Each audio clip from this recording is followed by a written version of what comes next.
ಸಾಹಿತಿಗಳಿಗೂ ಯಾವ ಬರಹಗಾರರಿಗೂ ನಾವು ಸಂದೇಶವನ್ನು ನೀಡುವುದಿಲ್ಲ. ಹಿಂಗೆ ಬರಿ ಅಂತ ನಾವು ಯಾಕೆ ಹೇಳಕ್ಕೆ ಹೋಗ್ಬೇಕು?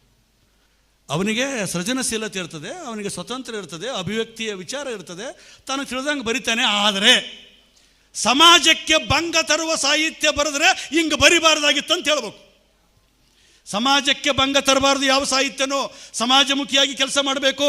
ಕಾವ್ಯ ಅನ್ನೋದು ಕೇವಲ ಸೌಂದರ್ಯ ಉಪಾಸನೆಯಲ್ಲ, ಬೌದ್ಧಿಕ ತುಡಿತವಲ್ಲ, ಅದೊಂದು ಸಾಮಾಜಿಕ ಹೊಣೆಗಾರಿಕೆ ಅಂತ ನಮ್ಮ ಬರಹಗಾರ ಅರಿಬೇಕಾಗಿದೆ. ಇತ್ತೀಚಿನ ದಿನಮಾನದಾಗ ನಮ್ಮಂಥವ್ರಿಗೆ ಬರೆಯೋಕ ಇಷ್ಟಿಷ್ಟು ವಿಷಯ ಸಿಗ್ತಾವೆ.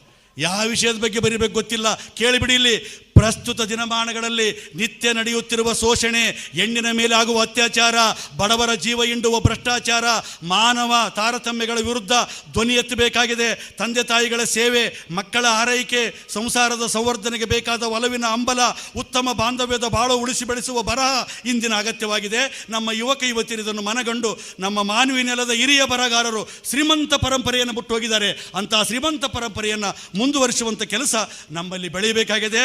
ಸಾಹಿತ್ಯ ಸಮೃದ್ಧಿಯಾಗಲಿ, ಇಡೀ ಜನ ಪ್ರಬುದ್ಧವಾಗಲಿ.